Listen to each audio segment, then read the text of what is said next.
Thank you very much, guys, over there on the desk. It is a match that we've all been anticipating heavily. Two of the players who came up strong since the beginning of Legacy of the Void in 2016.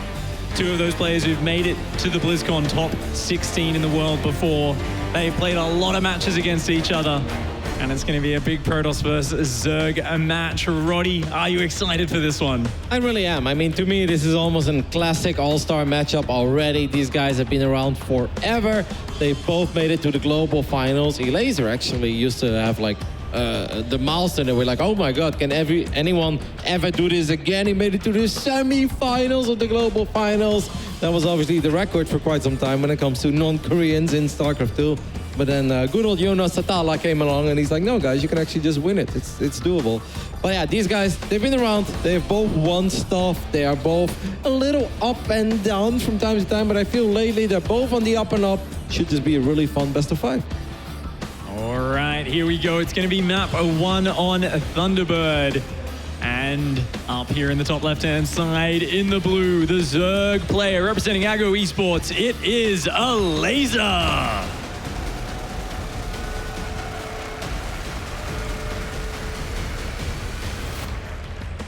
And in the right bottom side of beautiful Thunderbird, we're looking at the main base of our French Protoss, the French that have done oh so well so far here in Quebec. It is Drogo.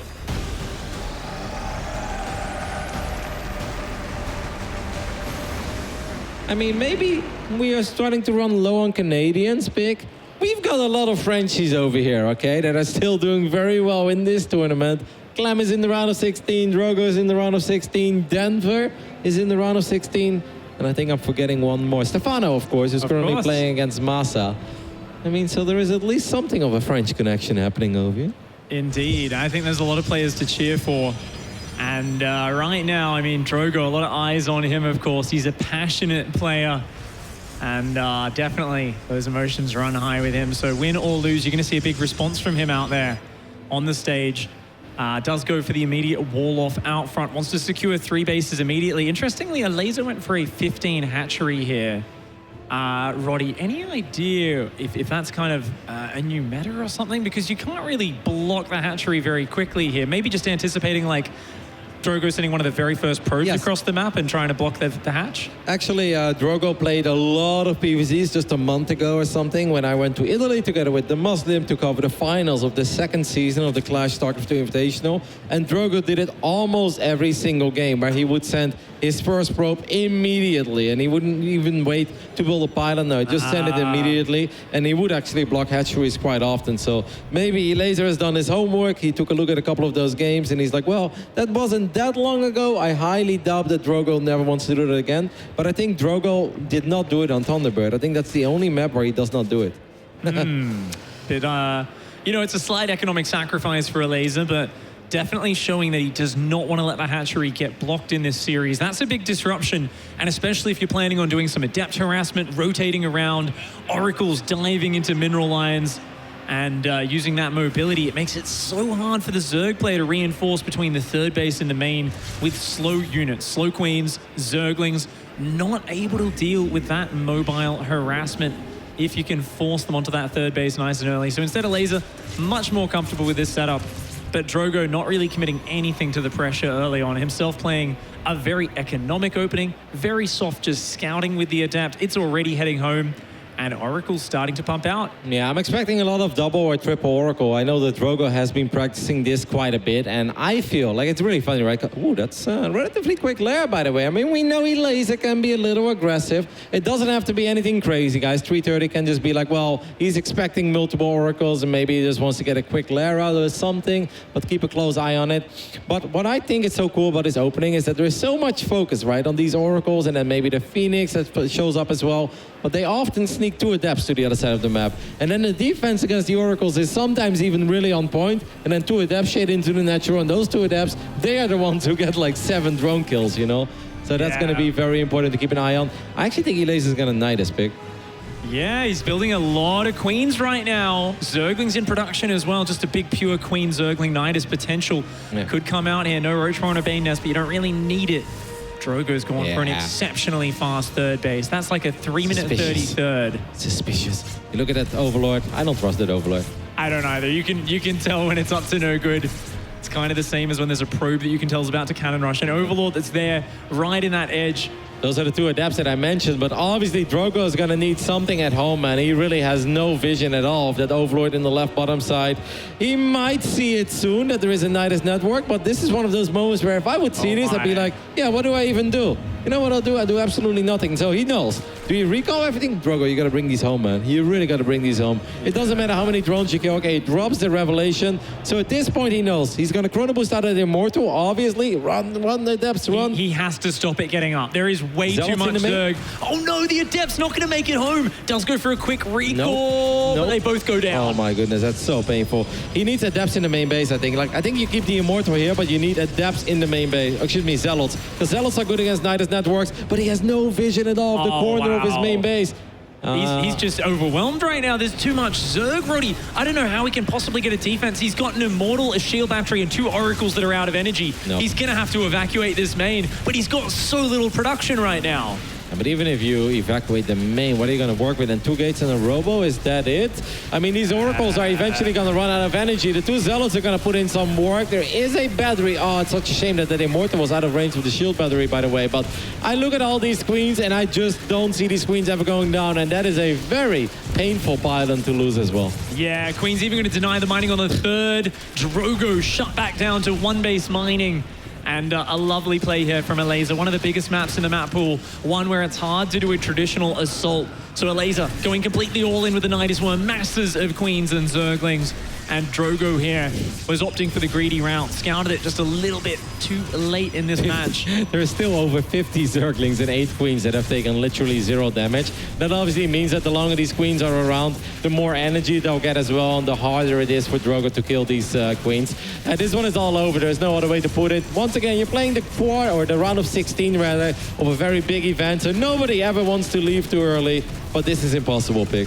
Yeah, and numbers-wise, that one Immortal needs to kill about 48 Zerglings and 9 Queens. Yeah, 9 Queens. I'm like, which one of these units can kill 9 Queens right now? And there's an Archon, which is a nice unit to have. Cool. Yep.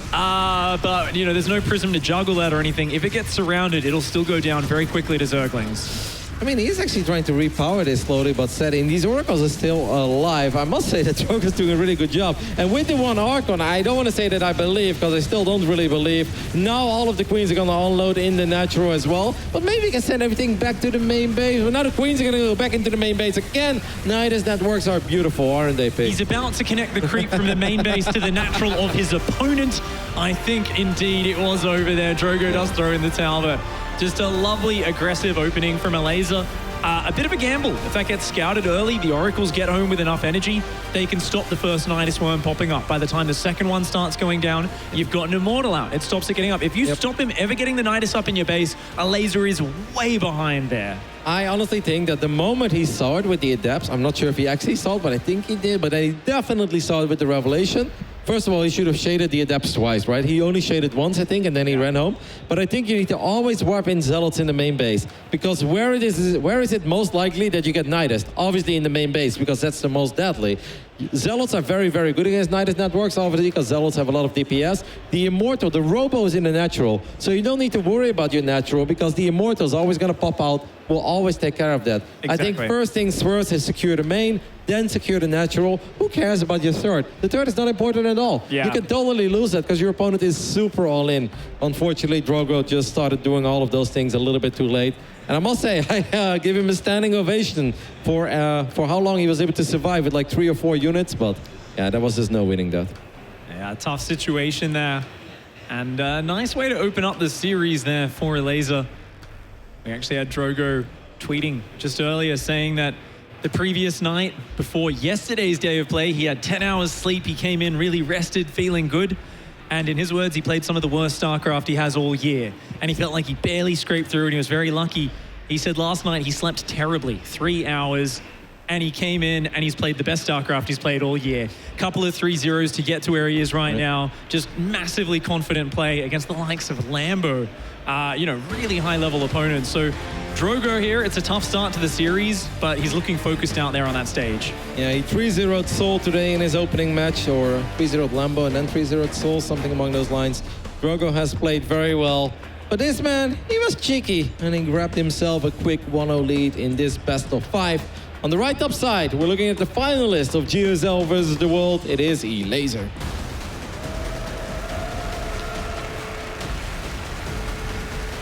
Ready to roll up. And down here in the bottom left-hand side, in the red, it's everybody's favorite mouse levitating Frenchman. In the bottom left, World of Sleepers, give it up for Drogo.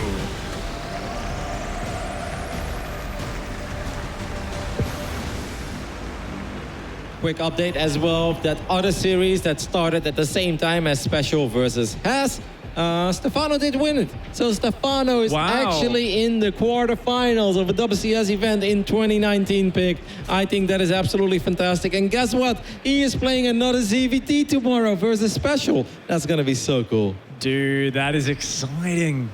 I wasn't too sure after seeing some of his series earlier how well he'd fare, but Massa. What is this? That's what's that rich gas geyser? Yeah, I wouldn't trust this, man. No, I don't believe that you macro out of this. I would expect this to be like a Roach Ling all-in or something along those lines. But obviously that's almost so obvious that I start metagaming myself. It's like, there's no way he does that. Could he Ling flood? Yeah, that's a possibility, but I don't know, man. Maybe just Overlord Speed or something, but he kind of stopped mining gas for now. I'd be so freaked out, though. If I was Drogo, I'd be so freaked out. You know, you can play off that third. It does have a wide open area in front of it. It also has the purple gas geyser. So whilst there is no second gas, that purple gas will give you plus 7 gas per trip rather than the regular, or plus 7, is it?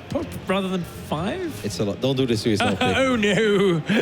Vic, we wake up at 8 a.m. We go to bed at like 1 a.m. after a long day, and then you're going to do numbers? No.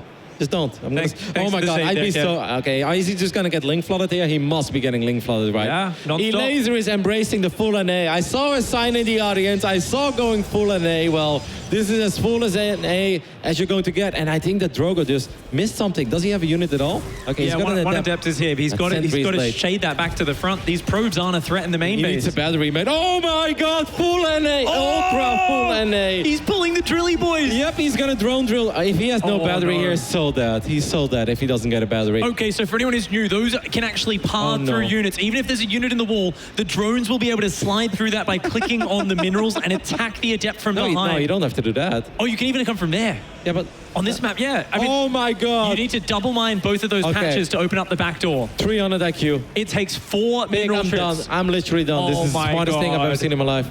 I'm done. That's disgusting and beautiful at the same time. Oh my God, Drogo, okay. Drogo, you're okay to smash. It's mid-series, but you're totally allowed to smash. I would smash. I would smash. This is disgusting, pig. Oh man, I've been waiting to see something like this on this map. It's the first time I've seen it. And a brutal all-in attack. Drones joining the party. Drogo's like, what on earth is this? You gotta be joking. 19 army supply against 2. 19 against 2.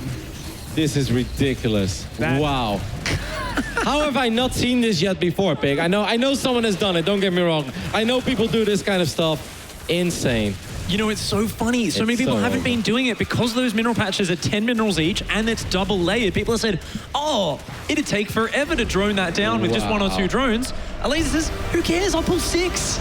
We'll just mine the whole wall down. If you guys look up the definition of big brain gaming in the dictionary, you'll find this build, okay? Like, this is actually, that is so cool. Well done, chapeau. The only thing, though, is that I do feel, as a Protoss player, if you scout that kind of an opening and then you can block the hatch as well, and then they take the forward base, I don't care what all-in is coming. I'm not saying that he should have expected this, because I did not expect it, and I had Fog of War turned off, you know, so I didn't expect it. But you do kind of got to expect that you're being all-in, man. 99% of the time, you're getting all-in in these scenarios. And obviously, it's hard to figure out what all-in it is, but you got to be prepared for it. There was no battery. There was nothing safer than any normal play, and I just don't think that's right. You know, he had a sentry on the way, which would have bought some time if it was just busting on the wall, but... of course, just forgetting about that side entrance, as people haven't been taking advantage of it very often. We haven't even seen defensive players. A lot of the time, people just expand above or below their third in a straight line along the edge of the map, rather than mining the minerals down to get that little pocket base.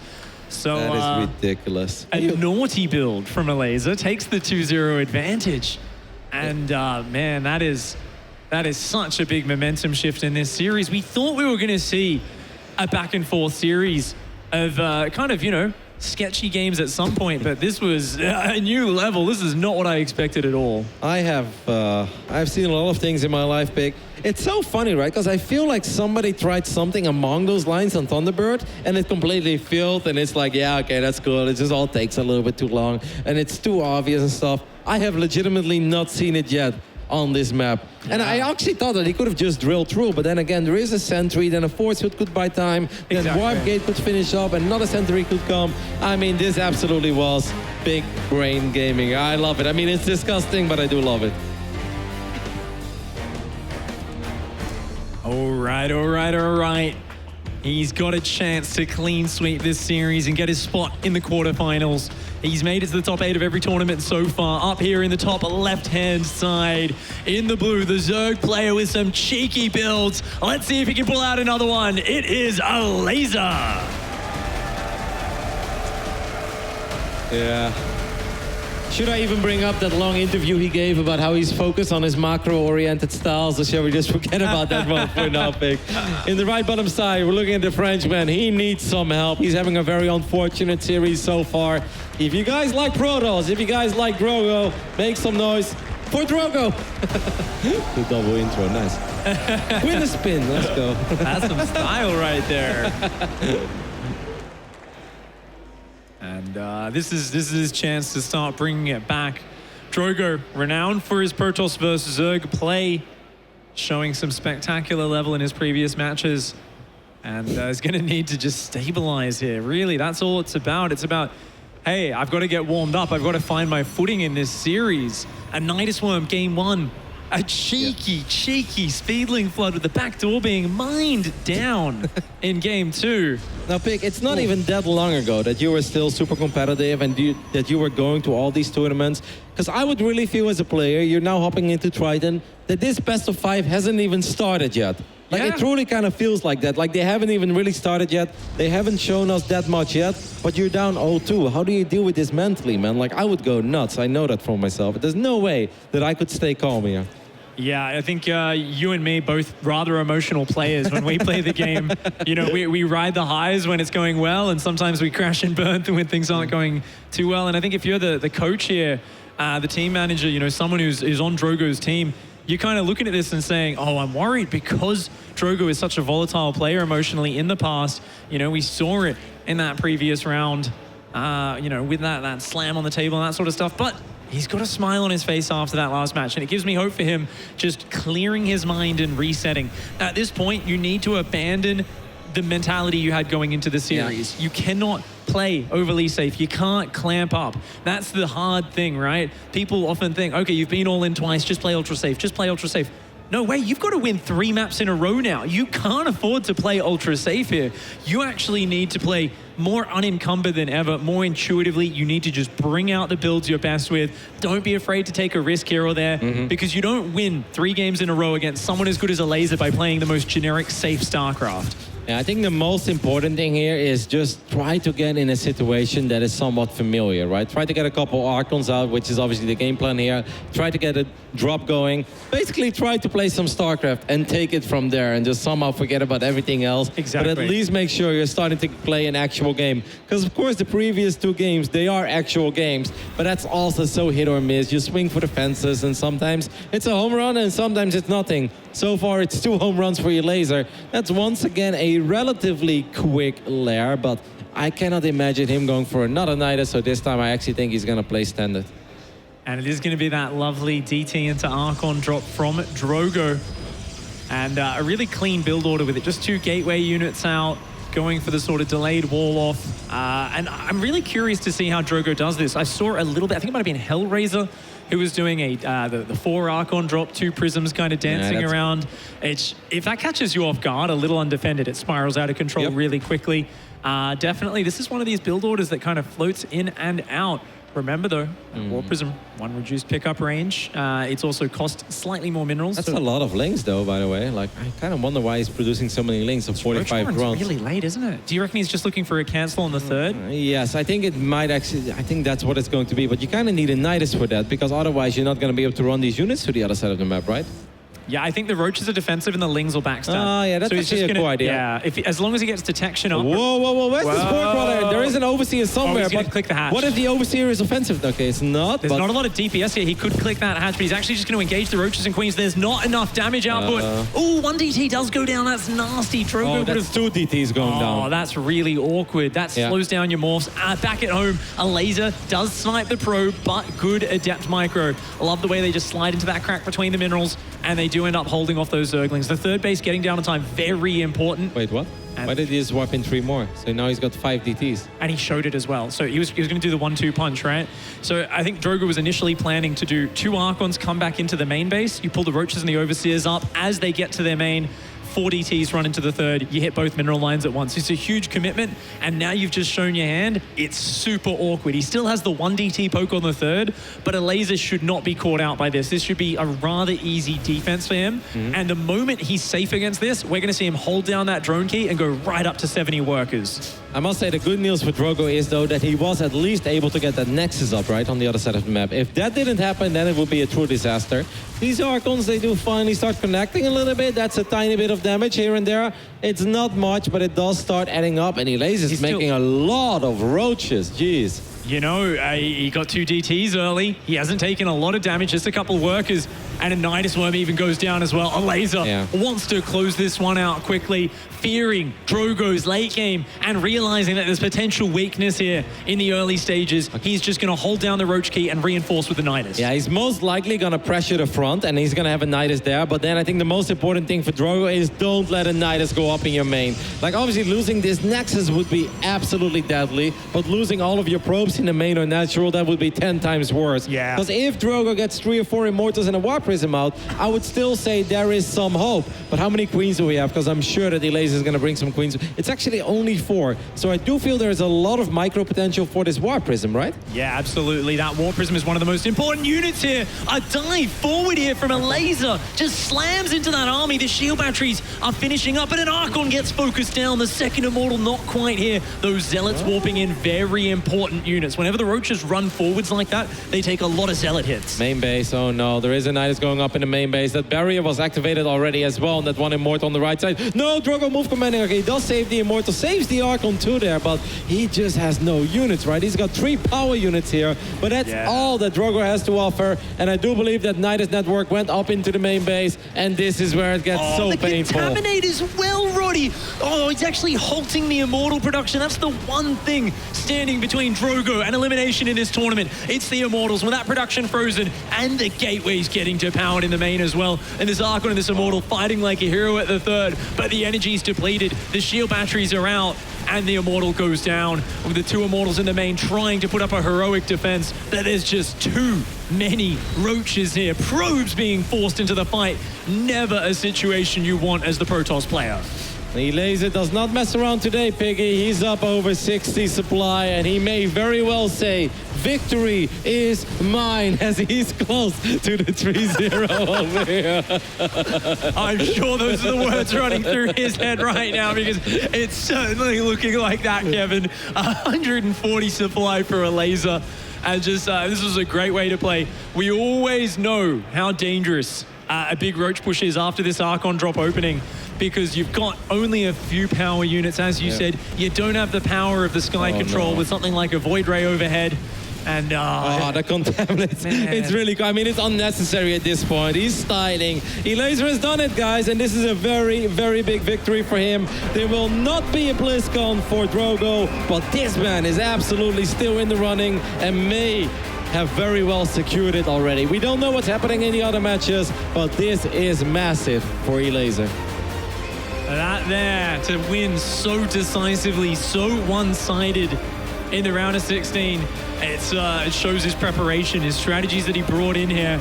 You know, never let Drogo get into his comfort zone. Never gave him a chance to play the game that he wanted to. And it's just an impressive win for the young man. Let's hear from him out there on the main stage. Thanks so much, Pig. That's right, I'm here with Elazer. Congratulations on your victory, man. That just looked flawless on your part. Incredible play. I know you probably have some things to say about that. Talk to me about that second game in particular, that strategy on World of Sleepers. Is that something you prepared specifically for Drogo, or is it just something you've had in your back pocket? It was a really cool strat. Okay, yeah, so it feels awesome to win a series like this. Obviously, it feels like, you know, I have so much joy playing the game like this. And second game, I have a shout out. Yeah, give it. To Katz. Okay. Katz invented the strategy. He kind of gave it to us like 1 month ago. I saw it with Lambo, and we were like discussing like, it's actually good, you know, it might work. Lambo didn't use it on that map, but yeah, I did. All right, shout out to Cats. That's awesome. Well, hey, man, you're off of an incredible performance as well. GSL versus the world. Congratulations on that remarkable play. What is your confidence level overall, especially right now, not just in this tournament, but looking at the global stage? How are you feeling? How far can you go? Oh, not very high. I don't have confidence. I don't have confidence right now, but somehow I have good results. This series, for example, I prepared very well. I thought it would be just foolish to play it standard versus Drogo, so yeah, I did a lot of strength strategies, but I think, you know, I'm decent right now, but the confidence level isn't off the roof yet. All right, well, we're excited to watch you play. Thank you so much for the great games. Ladies and gentlemen, once again for Elazer, congratulations. We're back to the desk. Very swift win here by Elazer to be able to take the 3-0 in the round of 16. Great stuff showing out from him, and even a little bit of flary cheese in that second game. And a shout out to Cats along the way, Nathaniel. Why not? I love it. You know, Cats not only brings style to WCS with his bow ties, but he brings the style helping us get some dank build orders into our final stages of WCS fall. It looks so good. I love that he said it. He's like, you know what? I thought it would be foolish to play standard against Drogo. So, I mean, to me, that's like showing a lot of respect to him. Absolutely. But man, the execution on that aggression was gnarly. Yeah, going into that last game as well, obviously Drogo going for the DT attack and actually losing 2 of them as it goes to go down. Usually a lot of Protoss players are able to kind of pick up all 4 of those, eventually take them away, morph them into Archons, and then kind of keep going. So it felt like Drogo mentally might have been a bit hurt after that second game. Is that fair to say, do you think? He's definitely one of those players that gets on tilt. Todd was talking about this before as well. Yeah, he's a very emotional player, as most French players are. You don't say. And after Is it too hot in here? Anyway, go on. It is. I'm sorry. After a game like this, it can be pretty hard to stay fully focused, and Sure. it's definitely, you pick the right opponent to do this against and win in such a fashion like that, you know, might set him off a little bit. Maybe, definitely so. Valiantly fought, of course, by Drogo to be able to get this far. Unfortunately for him, though, his road to try and get to the global finals does come to end. Todd, you actually in one of our series currently. What's going on over there? I mean, Rainer versus Thermal, which is the winner of this will play against Elazer. Yeah. So we can take a look if you guys want to. Rainer is currently up 1-0, and in game 2, there are quite a few Banelings and Zerglings right now on the field. Oh, well, we could check in with it. There we go. Beautiful. What are they doing? They're migrating. It's almost winter time, Johan. As we hit the fall. Whoa! Ooh. 37. Are we gonna break 50? Can we say? Do we have the rights to say so many Banelings? I don't know. If you want to have money to I'm not sure. Artosis' lawyers may hit me up on that one. It's been a pretty good series actually on this. And speaking of Cats, he's streaming this one. Hey. If you're at home or here and you have your phone in the audience and you want to follow this game, Is he wearing his bow tie at home? I don't know, but I I'd hope so. I hope so. If he's not, someone go like donate or sub and tell him to do it. Put it on. I hope it's just his bow tie. All right. Whoa. Ay. Yeah, that'd be cheeky. All right. Anyway, what else is going on in this game? Got a little bit flustered there, a little bit hot under the collar where the bow tie would normally go. Yeah. I don't know. This was a weird moment as well. It's fine. Don't worry about it. I'm just watching this game now. You're enjoying. I'm It's a absorbed pretty in good series. StarCraft. Yeah? I'm a huge fan of StarCraft 2, Legacy of the Void, now available on PC and Macintosh, personally. And Macintosh. You can get it on both. It's fantastic, isn't it? Yeah, I guess it is. It is. You're not wrong. Yeah, and that was the series for now. We can, I think, check in with the bracket. I think is probably where we're going to end up heading in a few moments' time here, just to confirm exactly how things are going on, moving into the what's happening, going into the round of 8. Special Stefano and Elazer have found their way here. To be fair, our round of 16 games have gone at a very rapid pace so far, Mr. Todd. Yeah, I mean, I don't know what it is, but apparently some of these players, they're decisive today. Yeah. And it's from one series to another, too. It's not like, they're meeting people that they're overwhelming favorites against. I feel like a lot of these matches, they're 50-50. We can't really tell who's going to win, except maybe for Special versus Az. But yeah, some really very, very good matches. And again, Reynor against Uthermal, one of those as well. Like 2 absolute monsters going at it. And the winner will face Elazer in the next round. Elazer keeping the dream alive. Again, he was in the danger zone. I think that actually elevated him a little bit too, to maybe 7th place currently. Maybe. Obviously, there are still matches to be played in that round. Yeah. And Reynor just went up to 0 against Uthermal. Noise. You want to talk, Nathanius? I do. I kind of want to say something. I want to give a shout out to Stefano because we know, like, ever since he went into his retirement, quote unquote, school, whatever, then he came back to play StarCraft. Obviously, a lot of people love Stefano. A lot of people love his personality, his sense of humor, and they loved watching him play. And when he came back, the flair just, some of those magic moments weren't quite there. And, we come into a new tournament. I'm like, okay, it's Stefano. He's here. He's having some fun. It's going to be kind of a weird match. He's like only building a Ling Bane versus Uthermal to start off the tournament. And I'm like, okay, so Uthermal is just going to be like, yes, this is how you play. But Stefano has really showed up in the games that he's winning. I'm like, well, his ZvT looked weird yesterday. And he's making it work against everyone. I'm curious if he's playing the same styles, but it was really a treat to watch the way that he dismantled that. And I'm just excited to see what he's going to bring against Special tomorrow. To me, that's like one of the marquee matchups, because if Stefano is in full form like old days, this whole thing can get blown wide open. No, I think, Todd? Can I just say this is totally random? Like, we're talking about tomorrow's matches. Like, I'm just excited, Todd. I'm excited. Oh my! It's a cool result. To come today and stuff. Like, it was a really cool result. There was only one way to lure Stefano out of retirement, and that was being sponsored by a bar for a while. So, like, I'm like, you know what? Mapu's the real MVP here. Like, is he though? He is. He helps. He's good. That was random as well. Good. There you go. All right. Well, thank you very much, gentlemen. He does play Alliance, though. Totally random. Anyway, it's time now to go to a break, ladies and gentlemen. And when we come back, it's going to be Neeb going up against Clem. Don't know what you're laughing about. It's fine. We'll see you in a few moments. WCS Fall.